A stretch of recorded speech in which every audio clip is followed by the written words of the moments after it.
Nagva-van life si Bangkada, bahay ang kalsada, kamay likod banda, bawat liko, bagong kwento, bawat hinto panibagong tanaw. Nagva-van life si Bangkada, payong ulap, ilaw ay araw, kung saan mapadpad ang gulong doon siya magpapahinga.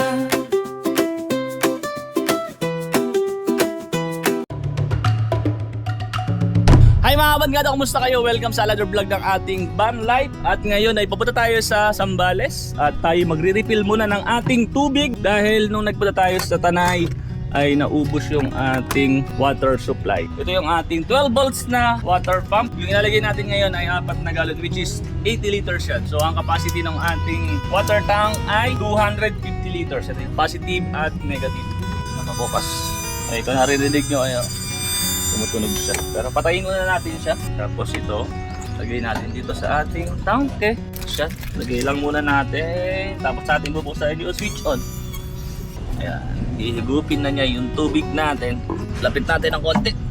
Mabilis lang naman siya maubos. Mabilis siyang mahigo papunta dun sa ating water tank. Siguro mga 3 minutes. O yun. Naka-1 galon na tayo, guys.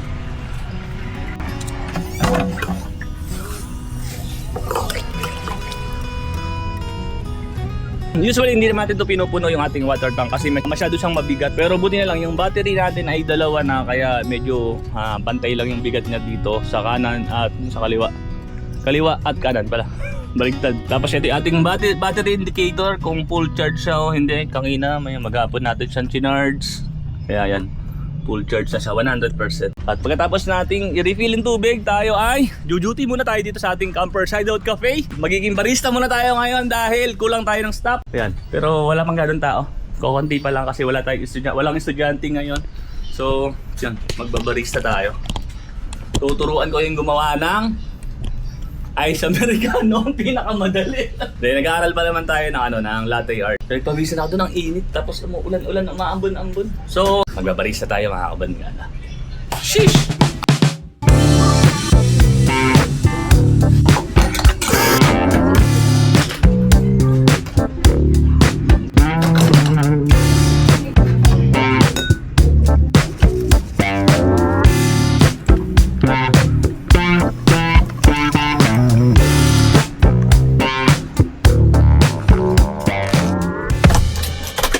So yun guys, tayo ay babiyahin na.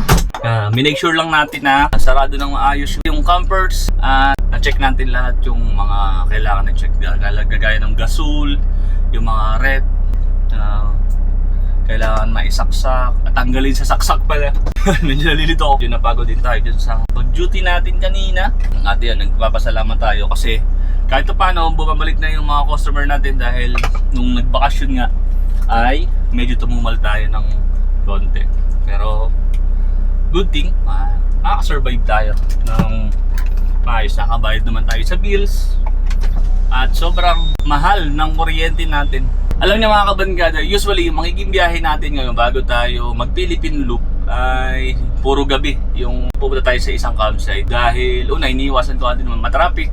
Tapos pangalawa, dahil napakamahal sa toll gate nitong si Big Bird dahil class 2 na to. Minsan hindi lang times 2 yung binabayaran natin, minsan times 3 pa. Kaya sabi ko pagka babiyahe, puro gabi ang biyahe natin pagka magka-camping. Dahil para makatipid rin. Tapos nung Pasko, last Christmas, nung dinala ko to sa La Union, 4,000 yung naging toll gate ko from Pulilan exit to Rosales, Rosario, Pipilex. Balikan 4,000. So kung naglooban, hindi ganun kalaki, wala ka namang magiging toll gate. Yung 4,000 na yun, pang diesel na rin natin yun. Kaya sabi ko pagka magka-camping, puro gabi yung magiging travel. At nung simula nga pala nung nakuha natin si Big Bird, halos hindi na ako nakakauwi sa bahay kasi dito na talaga ako natutulog. Masarap naman talagang matulog dito sa loob ng camper van.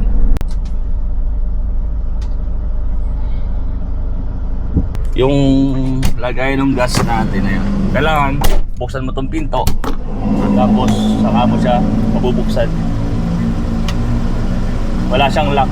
Kumbaga yung lock niya, pag sinarado mong ganyan, sinarado mo yung pinto. Ayun, doon pala, may lock na yung ano, sa gas tank. Baba na rin tayo, check na rin natin yung ating tires. Kung okay lang to, sakto lang. Mag-isa lang naman tayo, so mas maganda yan, makapit yan sa buhangin. Ito medyo ano, malambot. Kasi nagkarga nga tayo ng tubig kanina. Nasa 100, ilan ba yun? Nasa 100 liters yung kinarga natin ngayon bago tayo malis. Pero goods lang yan. Sa unahan, goods din. Kaya goods tong biyahe natin. Kaya ganito yun. Pagbukas ng pinto, saka pa lang siya bubukas.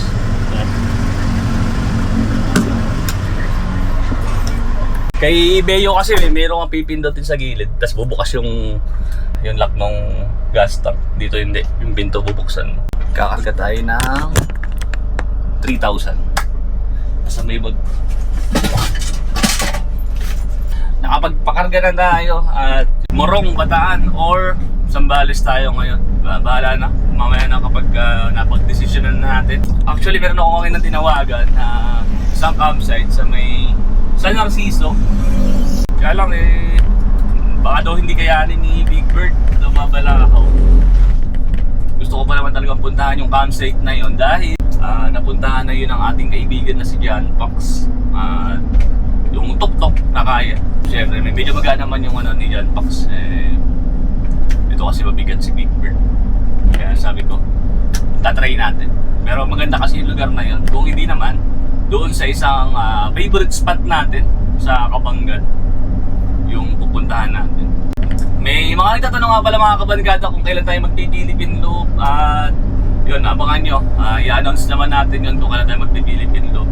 Medyo bumibili lang tayo ngayon dahil nga meron tayong negosyo na may iwan at syempre meron din tayong may pamilya din tayo na medyo matagal-tagal kasi yung gusto kong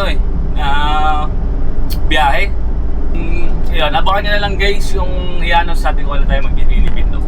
At medyo mahaba-habang preparation yung gagawin ko dahil hindi biro yung gagawin natin. Kakaiba na Philippine Loop yung nasa isip ko yung gagawin natin. So ngayon hindi ko muna sasabihin kung ano yung mga plano natin para yung idea natin tayo muna ang may alam. So and guys, dito tayo sa San Fernando, Pampanga at dito tayo sa may capital town sa pinakamalaking McDo. Yan, madalas na pinupuntahan to. Si Nathan napunta na rito, binight niya yan. Yan yung McDo, pero sarado siya. Ayun mga kabankada, yung sinasabi ko na na kapag pupunta kayo ng norte, ang gagawin nyo lang para makatipid kayo sa toll from Manila, pag galing kayo ng Balintawak, exit kayo ng San Fernando. Tapos yun, daan kayo ng Guagua, tapos Lubao, tapos mag-entry ulit kayo sa Dinalapihan, tapos mag-exit kayo sa SBMA. Yun ang pinaka-matipid na kaysa dun sa Balintawak to SBMA, napakalaki ng toll nun. Lalo ito si Big Bird dahil nga class 2 to, ay sigurado na sa 1,200 yun. We left our love with question marks, with broken hearts. I went all my life without you. Something right could be so wrong. Carry on, cause I know I have to let you go. I know it's bad to take a leap into my world of fantasies, but we will make it all the way down. So yun guys, dito na tayo sa Kabanggan, sa favorite spot natin dito. At sobrang laki ng pinagbago ng lugar. Dati maganda talaga siya na campsite, pero ngayon ayun, mayroon ng establishment. So syempre 3 taon din tayo na hindi nakapunta rito, kaya malaki talaga yung na pagbabago. Pero inaantok na ako mga kabankada, matutulog lang muna ako, papahinga muna tayo. Tapos mamaya itutour ko ulit kayo dito sa ating spot.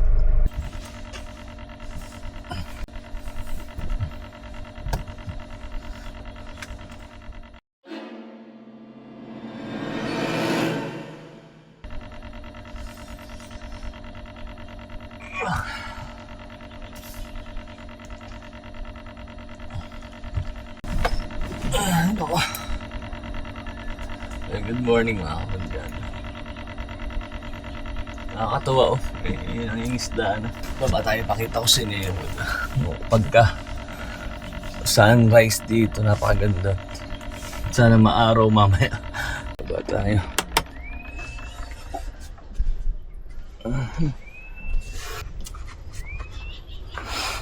Ay, ang pakaganda talaga ng sunrise dito. Kaya lang, medyo natatakpan ng ulap.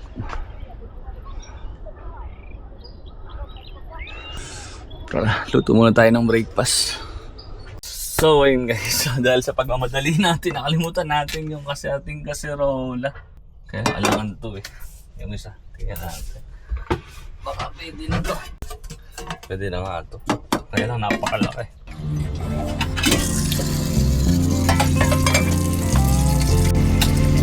Tagalan tayo ng 3 itlog.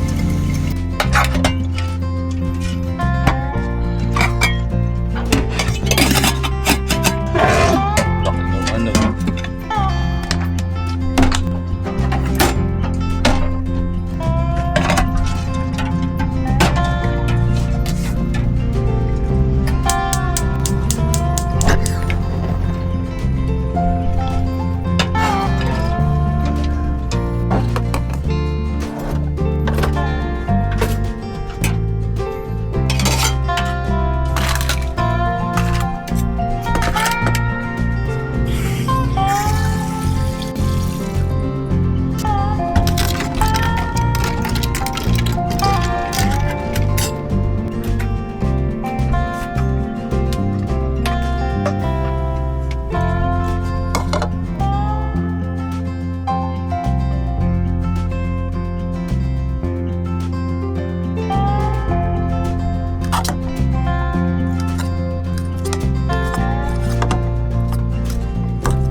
Tayo mga kapatid.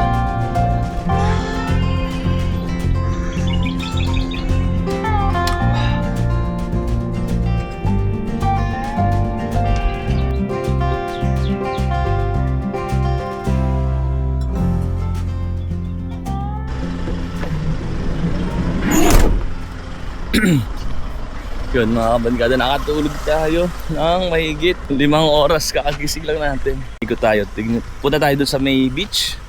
Tignan natin kung ano yung nagbago dito. Dati yung itong gilid to, puro taniman niya ng talong, tapos okra, tapos yan, wala ito dati. Tinidevelop na nila, hindi na siya campsite ngayon. Pero okay, thankful naman tayo kahit pa paano. Nakabalik tayo dito sa Kabangan para siguro ito na yung huling vlog natin dito sa part na to ng yung favorite spot natin.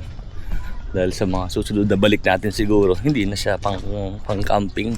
Hanapin natin si Aldrin ngayon, yung mga tropa natin. Kamusta na brother? Ngayon lang ako nagising. Ala eh. Ito, may din pa rin. Kaya si Aldrin. Wala na pala si Warren oh. Wala na sir. Kamusta? Okay lang sir. Brother, kamusta? May pupuntahan lang kami saglit sir eh. Ay pwede ba ako makisabay ng ano?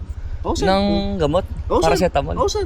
Kaya lang wala akong dalawang Sige, buruan ko muna. Sige, kahit dalawa lang paracetamol. Dalawang paracetamol na. Ayun. Kasi Yes, kapag gusto nyo tumambay dyan sir, punta lang kayo dyan. pupunta ako ngayon. Kasama ko si Alvin dito sa SWSR yun. Pag may kailangan kayo, gusto nyo mag-jet ski, di ba? Meron tayo? Yun. Tapos surfing. Yan. sir. Siya magtuturo sa inyo. Yes, sir.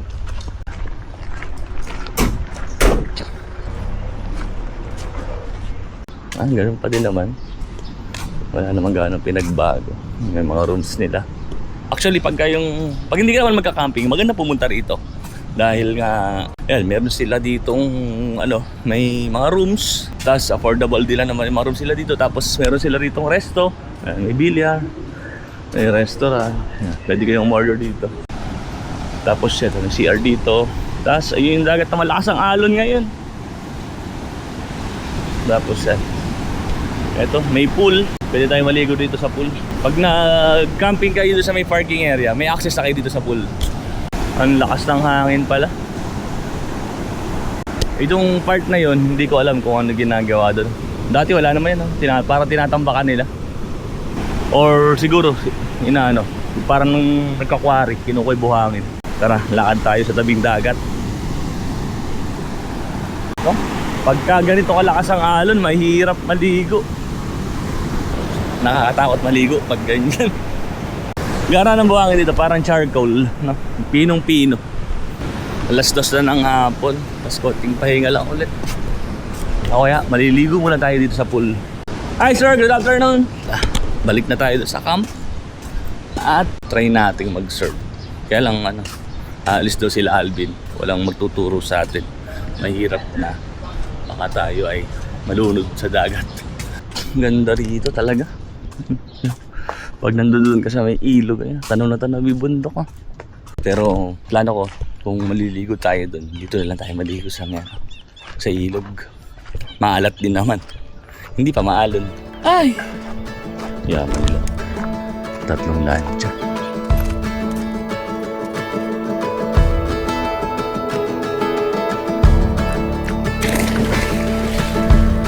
Sarap! Aray ko!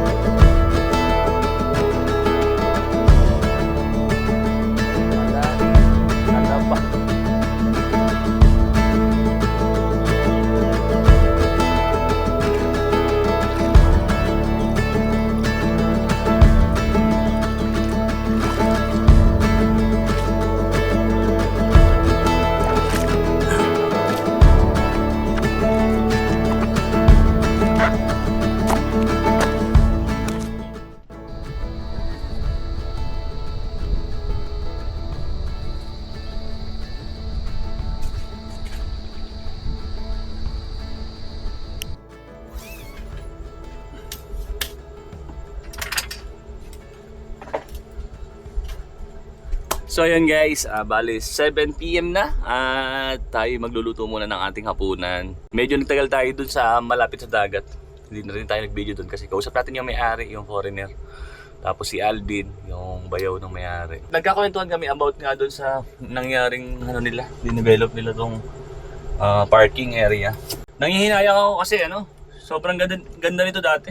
Talagang pang campsite. Pero sabi nga nila, kailangan nilang gawin yon dahil kapag summer, marami silang guests. Kailangan nila ng extra income. Kagaya ko sabi ko sa inyo kanina, baka ito na yung last natin na punta rito para mag-camping. Kung pumunta man tayo dito, outing na. Para support din sa kanila. Yung naririnig nyo na yan yung motor ng ating tubig. So medyo maingay siya, hindi siya pwedeng pang ASMR. Siguro papalitan natin siya ng 12 volts pa din na water pump.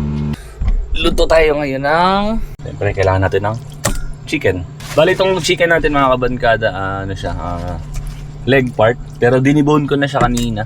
Ito yung gagamitin natin mga sangkap. Likamki na sesame oil. Premium na Kikkoman. Tapos cornstarch. Unahin natin tong Kikkoman. Ito hindi naman siya ganun kaalat. Siguro 2 tablespoon lagay natin. Ayan. Tapos sesame oil 1 tablespoon. Tapos cornstarch 1 tablespoon din. Tapos crack tayo ng isang egg. Sama na natin yung egg white. Usually hindi naman sinasama yung pula, pero sayang kasi. Salt. Okay na yan.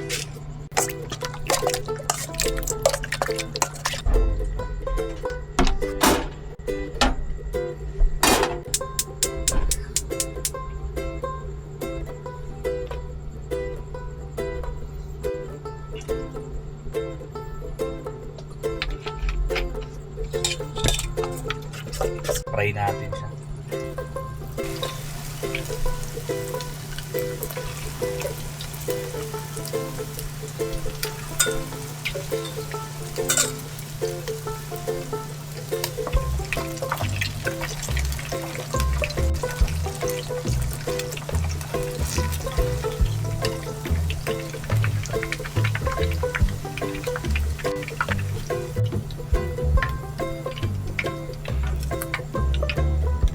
Gagawa naman tayo ng sauce ng honey lemon natin. For the sauce, syempre kailangan natin ng lemon.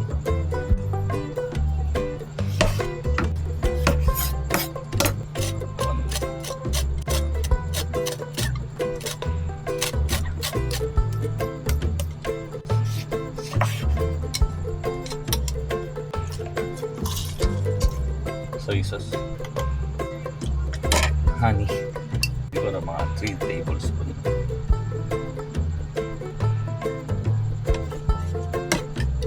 Ayan, goods na yan.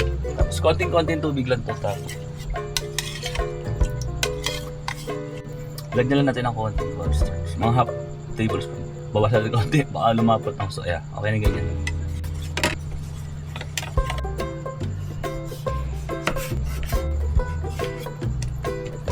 Pang-garnish. Okay.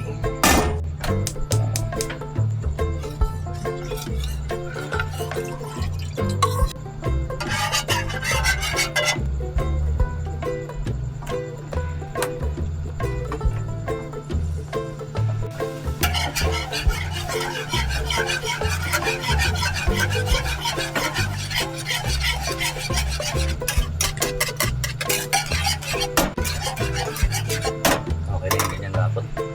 Chicken.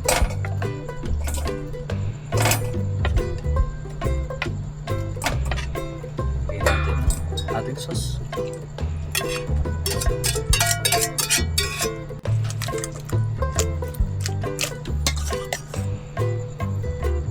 So yun guys, ito na yung ating honey lemon chicken at tayo kakain na. Ito na guys, tikman natin. No rice talaga tayo. First bite. Top. Napakatahimik naman sa lugar na. Kaya gusto ko talaga pinupunta.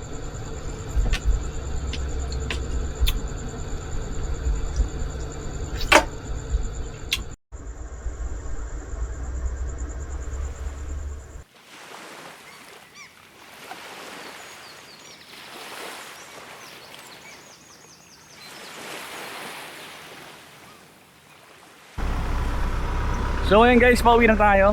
At siguro ito na yung huli na rin nating camp dito sa spot na to. Dahil nga may, ano na to na-develop na. Yan, itong ilog na yan. Diyan nakahuli si Ips ng alimango at ng sugpo. Yung pwesto natin dati doon, ayan, may mga lumaki na yung puno ng buko. Tapos kaya lang may mga rooms ng ginagawa. Kaya hindi na tayo pwede mag-camp dito. Ganda pa naman ang spot na to. So yun, balik muna tayo sa Malolos. At tayo ay duduty muna sa ating coffee shop. Top down, hear the sound of the breeze carrying us away. Dust in the rear view, free as a bird. This is our time, no matter what they say. Every mile behind only brought us here. Now the road is clear. Shotgun ride on my Friday night, sunset.